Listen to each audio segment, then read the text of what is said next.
Brethren, Information Letter number 17, The New Game.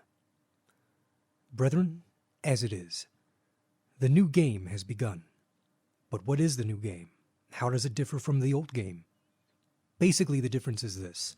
The old game was based on negativity. The new game is based on positivity. In the old game, we were concerned with the evil within ourselves, the destructiveness and the wrongness. We were concerned with bringing it out, feeling it, recognizing it, accepting responsibility for it, expressing it, and exposing it.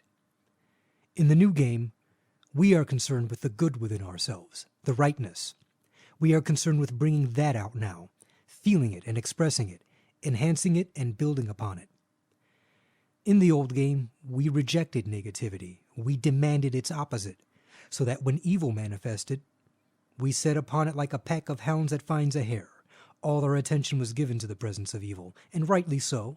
There was a fantasy world of blamelessness to be exposed, an illusion of optimism to be broken, a major cycle of ignorance to be unmasked. The old game was a game of negativity because negativity had to be brought out, every grain of it searched for in the darkest corners, looked at, seen, felt, known, understood, and owned, personally and individually. But that game is over now for us. We know the devil. He is no longer a terrifying specter, which we dare not look at in ourselves or in humanity. We have lived with the concept of evil, brought it among us as a part of our routine, a part of our ordinary everyday life. We have been ruthless with ourselves and one another, and we have blamed ourselves and one another. We have done all of this, and we have not been blind to it. No evil has been hidden or is disguised among us, and nor will it ever be. The new game of positivity does not demand that we hide any negativity that manifests, but it does demand a change. It demands a new vision, a new approach, a new inversion. Always the secret is an inversion, and the new game requires a very major inversion. It is no new concept for us, but before, when it emerged, it came only to prepare us, to sow a seed of knowledge, which would take root and grow and become a reality, so that when the time came to put this particular inversion into practice, we would already be adjusted to it and have no difficulty. The inversion is a rule of the garden, but carried further. Whatever a processian manifests, whether it is good or bad, positive or negative, right or wrong, he manifests it not for himself alone, but for all of us. That is the rule of the garden. The inversion of the new game is this. In the old game, we separated evil from ourselves. Wherever it manifested, we isolated it. We stressed its individuality. We reinforced the consequences of original sin. Each one of us demanded total personal responsibility. Each one of us demanded choice over himself and his feelings and his attitudes and his emotions and his reactions. And in the old game, we highlighted this demand. If someone had a problem, it was his problem. We might help him to resolve it. We might do everything possible to get him through it. But it was always him, helping him, getting him through it. The problem never ceased to be his problem, and equally it never became ours. Him we insisted on identifying with the problem. Ourselves we insisted on separating from the problem. In the new game, the reverse is true. If someone manifests a problem, it is at once our problem. His ownership of it is already manifest in the fact that he has taken the problem on himself and feels and shows all the symptoms of it. Now we must manifest our ownership of it by making it ours, by concerning ourselves with it, by healing it, and by drawing the poison of it out of him and eliminating it. The only problems which we need to go no further in owning are the ones we ourselves are manifesting. The ones we must own are the ones that those around us are manifesting. In this way we can conquer blame. Not necessarily always the instinct to blame, because part of our problem might well be that instinct, but the overall pattern of blame, which is ultimately no more and no less than the isolation of faults. However outwardly kind and forgiving and tolerant we might appear to be towards the faults which other people manifest, as long as we are identifying them with those faults, and as long as we are separating ourselves from those faults, we are blaming. A very fine definition of the concept of blame, but an essential definition at this stage, if we are to climb out of the pattern of blame. If we can truly see one another, not as separate, isolated individuals, but as mirrors of ourselves, then we cannot become trapped in the cycle of blame. When you look in a mirror, can you disown what you see? Can you separate yourself from the image in front of you? Can you convince yourself that it has nothing to do with you, that it is not your image? No. But when you look at other people, even other processiums, it is all too easy to separate yourself, to isolate them in their behavior, their attitudes, their emotions, their problems, from your own, to compare rather than to identify. When you can identify, what a picture of yourself, all the different facets of your personality, carefully separated out and laid before you, each one embodied in one of your companions. And we are all the spiritual parents or children, or brothers or sisters of one another. And ultimately, we are all seeing aspects of ourselves in one another. So the basic inversion is from seeing ourselves in ourselves and owning and accepting responsibility for what we seem to be, from seeing everyone around us in themselves and demanding that they own and accept responsibility for what they seem to be, to seeing ourselves in everyone around us and owning and accepting responsibility for what we see. Why should this be any easier or less agonizing than the other? Because from the isolated restriction of self, we move directly into the infinite scope of contact with others. The principle is that we have already accepted responsibility for what we ourselves are manifesting simply by manifesting it, by channeling it, by allowing it through us. Now our task is to expand our acceptance. Where do we begin? Again, look for the inversion.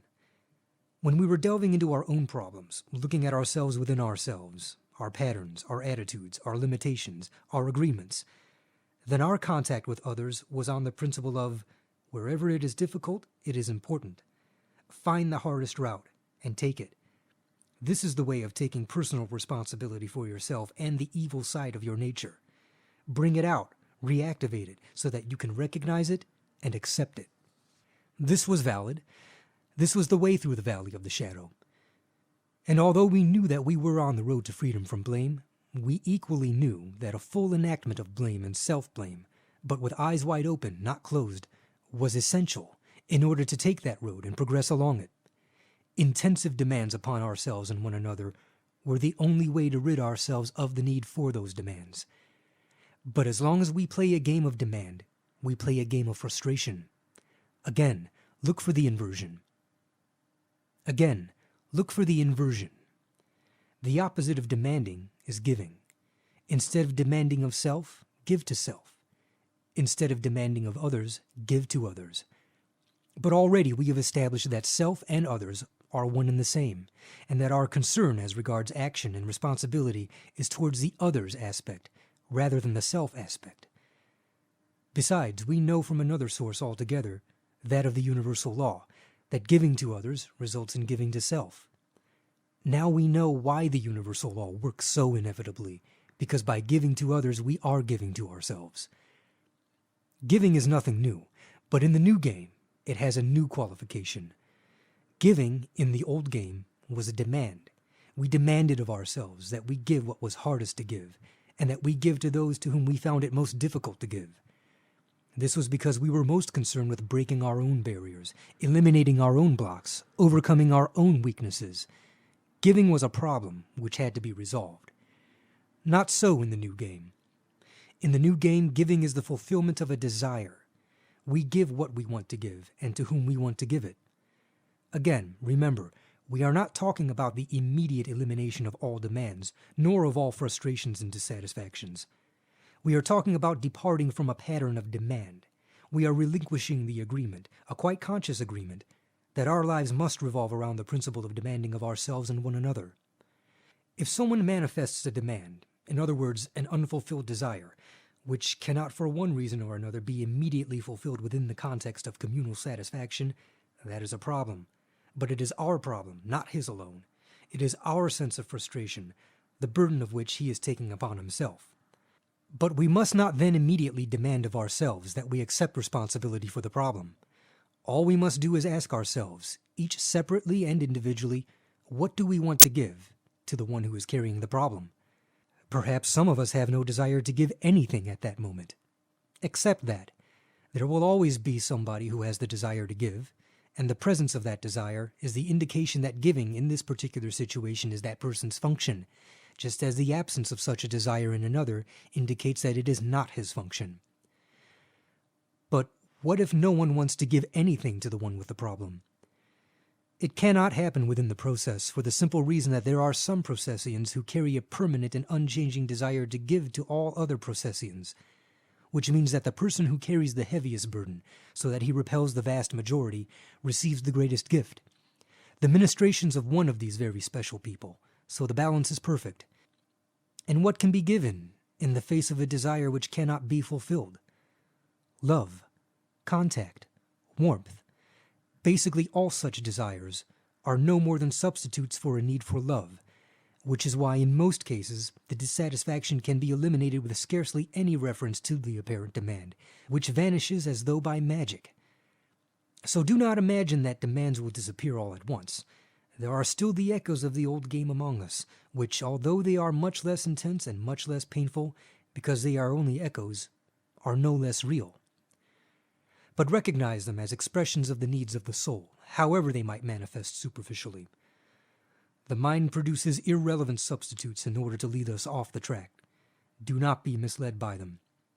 And on your own side, do not add to the confusion of a mind-created substitute demand, an equal and opposite mind-created substitute response. Follow your own soul-created, intuitive desire to satisfy the basic need which is expressed. If you see a manifestation of a need for contact, and you feel an inclination to meet that need, then meet it in whatever manner feels appropriate and evokes a positive response. Do not be detoured by problematical tangents and complications. In the new game, they are irrelevant.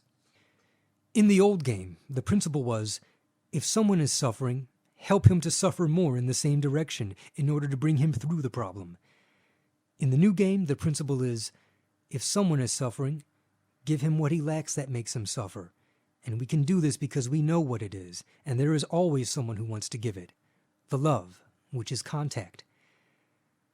The needs of the soul are simple and direct. They are needs for contact, and the most basic form of contact is sexual contact. But if the mind enters the situation and redirects the need into another channel, so that it emerges as an unsatisfiable demand, then we are misled. And if equally our own soul-created response, which reaches out to meet the basic need that is being expressed, it is also detoured by the mind into other channels, detoured by agreements and fears and retreats which deny the natural response, then we are further misled. No contact is made, and the dissatisfaction remains. Conscious knowledge of this is not enough to resolve it, because as long as the blocks and barriers are there, as long as the mental agreements are entrenched, the mechanics of contact cannot create the reality of contact. But for us, within the new game, there need be no blocks and barriers of this kind. The agonies of expiation in the old game eliminated them. In the old game, real contact was impossible because there were too many basic mental barriers. Time had to be spent plowing through these barriers. But now, although the barriers may not have disappeared totally, they have been penetrated. There is a gap, a hole in the wall, through which we can make real contact. And it is that contact which will gradually dissolve the rest of the barriers, which produce the echoes of the old game. We need dig no longer. All we need to do is make the contact which is now within our reach, and the energy released by it will automatically burn away the last of the mental debris which remains. Just as the ultimate contact is a sexual contact, ultimate acceptance is a sexual acceptance. Humanity lives by a pattern of sexual rejection, which is why, within the codes and values of humanity, there is no real contact, only momentary glimpses of what might be, but never is on any lasting basis. And the ultimate satisfaction is sexual satisfaction, which is why within the human game, there is ultimately only sexual frustration and disillusionment, whatever protests might be made to the contrary, and whatever transitory instances of joy might seem to prove the contrary. Humanity knows that sex and love are inseparable. Humanity knows that sex and love are the most basic and intense forms of contact. But as long as humanity lives with its own mental disagreements, which involve a deep-rooted rejection of all contact, neither the mechanics of sex nor the apparency of love will produce contact. They will only enhance the lack of it. If there is no river or spring, we feel the lack of water. If we find a river but it is dry, we feel the lack of water even more intensely. It is generally regarded as an illusion that a normal couple can resolve its differences through sex. It is no illusion. The illusion is that the couple has sex within its grasp. It may have the mechanics of sex, it may be free of many of the usual moral barriers to sex, but it does not have sex, which is the root basis of contact. With all the blocks and barriers to which the normal human being is subject, as a result of his normal human agreements, sex, real sex, is not within his scope. But if we have real contact within our scope, if we are free of the human agreements which preclude it, then we have real sex within our scope. We have love within our scope, which means that any remaining problems, differences, negativities, anxieties, frustrations, or dissatisfactions can be resolved, not by plowing through them, but with love, with contact, with sex. All desires, however they might manifest, having been filtered through the prisms of the mind, are fundamentally desires for contact, for love, for sex. The person who thinks he needs money does not need money, he needs love. The person who seeks power does not need power, he needs contact. The person who feels inadequate does so because he feels that no one truly loves him. The person who is afraid of meeting people is afraid that they will not love him. The only lack in humanity, the only lack, is a lack of love, a lack of contact. And never before in its history has that lack felt so desperate, which is why there is such an outbreak of sexual expression. People know that in sex lies the secret of contact, but they do not know that it is not the mechanics of sex, however cleverly these are presented or perverted or embellished, which hold the secret. As long as the blocks and the barriers are there, no amount of sexual expression or indulgence will produce contact of any lasting worth, and must ultimately add to the solidity of the blocks and barriers, since it should be the answer, but is not. But without the barriers, outside the human game, such a difference as we could scarcely imagine from within it. When sex is real, because it is love and it is contact, instead of being only a substitute, it changes. It relaxes and expands. It ceases to be a desperate pursuit, an eternal frustration, a dream world of nightmare terrors and improbable fantasies, a maze of twisting paths, vicious circles, and narrow cul-de-sacs. It becomes an open plain, clear and uncluttered, in which we are free to give as we feel inclined to give, and receive whatever is offered. In the new game, sexual satisfaction may lie anywhere between a look, a word, or a gentle touch, and an intense and prolonged physical, mystical, or spiritual experience. There is no search, only an asking and a giving. Sex in human terms is narrow in its limits. It demands certain essential ingredients. Because there is no real fulfillment, a certain minimum of specific components are necessary to give people at least the illusion that they have searched as far as it is possible to search. They must at least touch the bounds of decency, even if they do not exceed them. Otherwise, they cannot say they have really searched thoroughly. But in the new game, because there is fulfillment, we need only the ingredients which at any given moment will provide that fulfillment, so that a look might satisfy simply because that look gives contact, not opposition, suspicion, challenge, blame, fear, criticism, disapproval, hope, mystery, doubt, or any other manifestation of a human block which, in the human game, lurks behind even the most convincing facade of affection, passion, or enthusiasm. But contact, love, understanding in its deepest sense, sex in its widest sense, knowledge in every sense. That is freedom.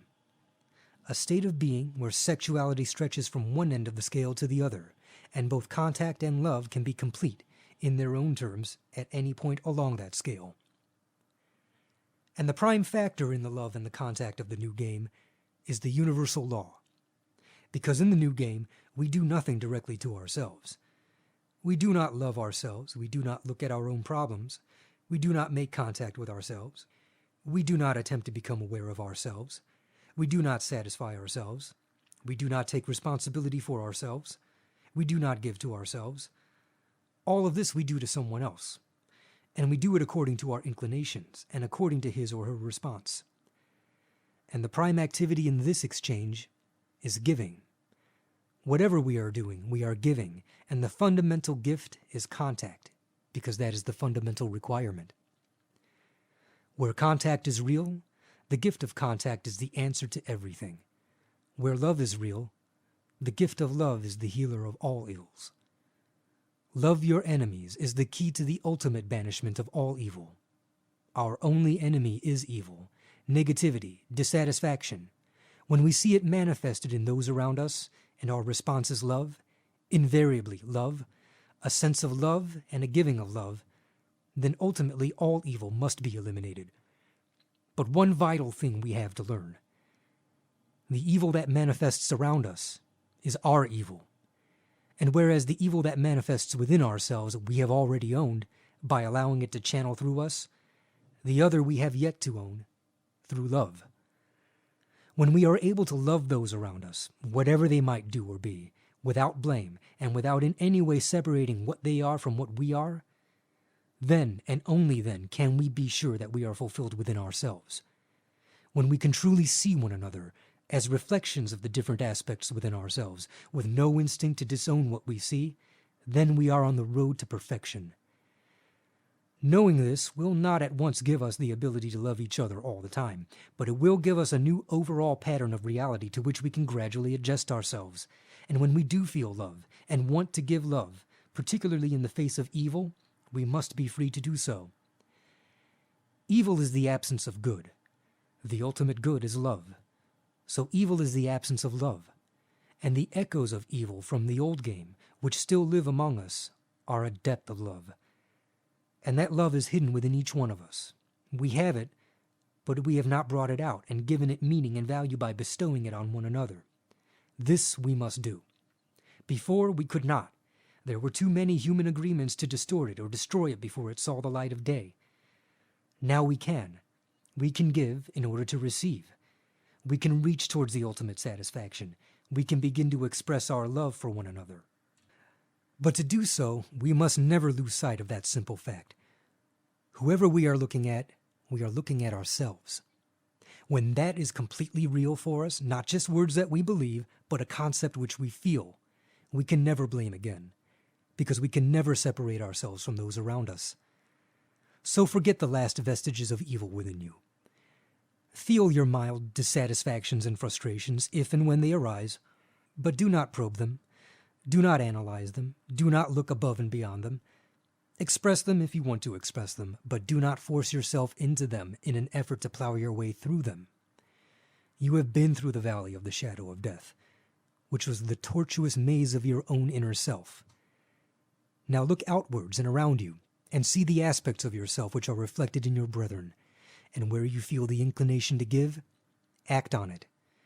Do not be detoured by the complex and often unattainable demands which are expressed by a devious mind that has played havoc with the simple desires of the soul. Give contact, give love. It satisfies everything. You no longer need to look deep into the massive convolutions of a person's being to discover what it is he truly wants. You know, it is contact. If you feel the inclination, then give it to him in whatever form feels good and right, both for you and for him. You no longer need to sit a person down and help him to look at himself, to examine his deeper motives or his counter-intentions. By all means, allow him to express what he feels, encourage him if necessary, but in return, just give him love. It is no longer significant what someone thinks he has done or failed to do. Those are agreements of the mind. What is significant now is what he feels. Let him feel it. Understand it, see yourself in it, and give him the contact which he requires.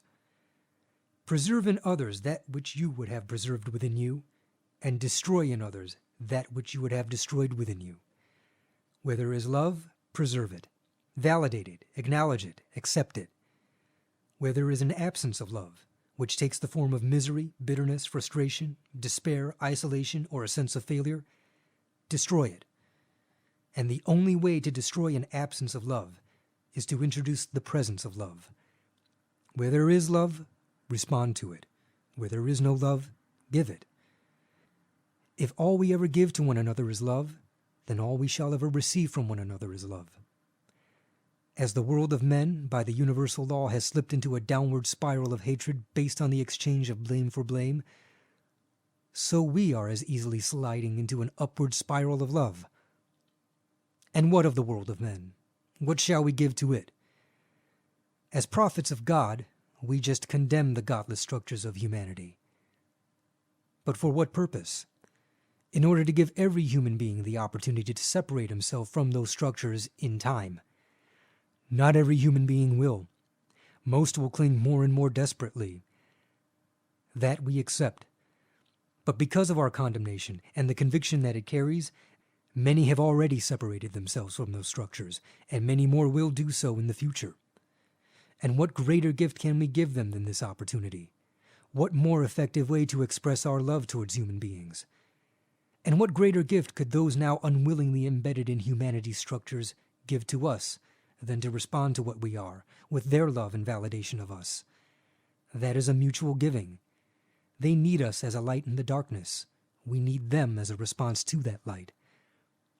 But there is one dangerous pit into which we must not fall. We must always remember what is the adversary. We must never identify people with the structures. We must never identify individuals with the pattern of life to which they have given themselves. They may identify themselves with that pattern of life. In their terms, they may be irrevocably dedicated to it, inseparable from it. But that is their choice and their decision, not ours. And it is no part of our work to make that choice or that decision for them. We may speculate, but such speculation is irrelevant. Judgment of a way of life, an attitude of mind, a scale of values, a pattern of living, this is our function. We fulfill it with objective precision, on the basis of the knowledge which we have been given and which is channeled through us. But the ultimate judgment of individuals is made by themselves, from the presence of Christ within them. Christ himself judges each being in the final analysis, not from without, but from within, through the medium of the Holy Spirit, which in one form or another is given to all human beings. We, as the outward manifestation of the Spirit of Christ, judge from without. We, as the outward manifestation of the Spirit of Christ, judge from without, not people, not individual human beings, but the patterns and the structures to which they have become subject. In their defense of these patterns and structures, many will reject our judgment, and us on the strength of it. But we must not then refocus it onto them as individuals. That is an identification which only they have the power to make. We must always maintain the direction of our condemnation against the human way of life, against human structures, not against people. So maintain the separation between men and man, between human beings and humanity, between the individual and the mass, between the single soul and the human machine which he has helped to create and preserve, which he has climbed aboard and which has swallowed him. Until their unexpected final moment of decision comes, like a thief in the night, all human beings have the opportunity to separate themselves from what for them is godless, and to reclaim the heritage of immortality which can still be theirs. None of us is either saved or lost until that moment comes. On another plane of existence, we are all choiceless. Our fate is already written in the stars. Knowledge of this may give us a fundamental peace of mind, but within the game, and all of us are within the game, we have a choice as long as we feel we have choice. And as long as that level of choice remains, each man is his own judge and cannot be meaningfully judged from without. So judge what a man does. That is your function. But do not judge what he is. That is his function. Reject his way of life if it contravenes the law, but accept him. On a mass level, condemn the world for its self-destruction. But on a personal level, on the level of people, individuals and groups of individuals, express the love you feel for human beings, just as you express the love you feel for one another. Give them the contact which you feel inclined to give them. Just as we are the mothers, fathers, brothers, and sisters of one another, so are we mothers, fathers, brothers, and sisters to them. Just as we need one another, so do they need us and we need them. We can give to them what has been given to us, knowledge and strength and faith and understanding. And by their response to our gift, they can give to us in return more knowledge, more strength, more faith, and more understanding. Each one who in response to our message sees, with us and as we do, the helpless, directionless, purposeless emptiness and futility of the human pattern of living, gives us a gift of incalculable value, another part of God reunited with God. And there is no human being who at this moment does not have that gift to give. Treat all men according to the way they present themselves. If a man knocks, open the door of knowledge to him. If he does not knock, keep it closed. If a man approaches you as a friend, treat him as a friend.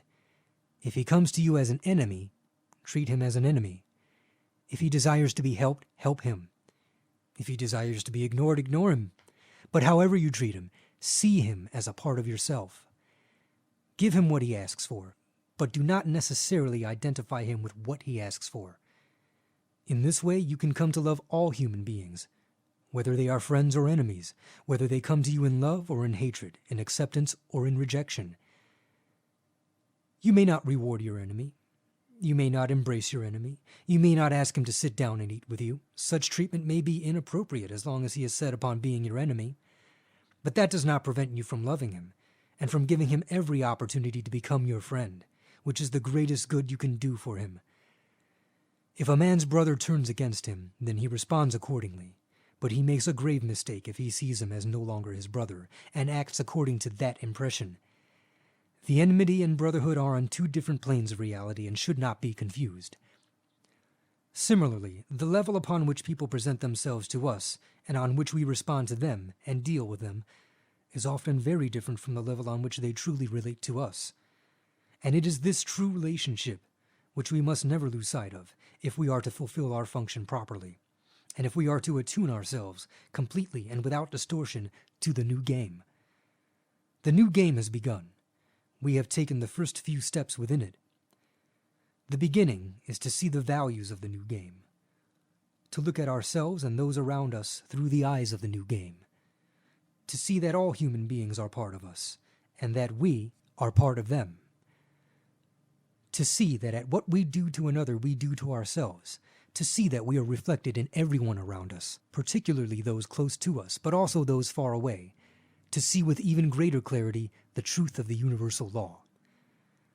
Then the task is to live with this vision, to become accustomed to it, to discover its actuality through constant use, to remind ourselves of it continually, to adjust our lives to it, to relate everything we do to it, to live what we know simply by never forgetting what we know, never losing sight of what we know, even though sometimes we may feel far away from the ultimate fulfillment of it.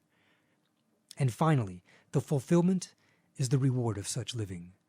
The reward, not for flawless virtue or perfection, but for keeping our eyes wide open, for never unknowing what we know. And the reward is the merging of knowledge and feeling. The fulfillment is the time when we no longer have to remind ourselves, because what once we knew only with the mind, we now know with the heart and the soul. What once was a belief has become a complete understanding, part of our nature, part of our instinct, part of our basic attitudes and emotions. Then we can say that we have truly returned and are at one with the inexorable law of the universe. The law does not change. It is us who have changed and departed from our knowledge and understanding of the law. Now it is time to go back and rediscover it, first with our minds, then with our lives, and finally with our entire beings. Then hell, for us, has ceased to exist. So be it.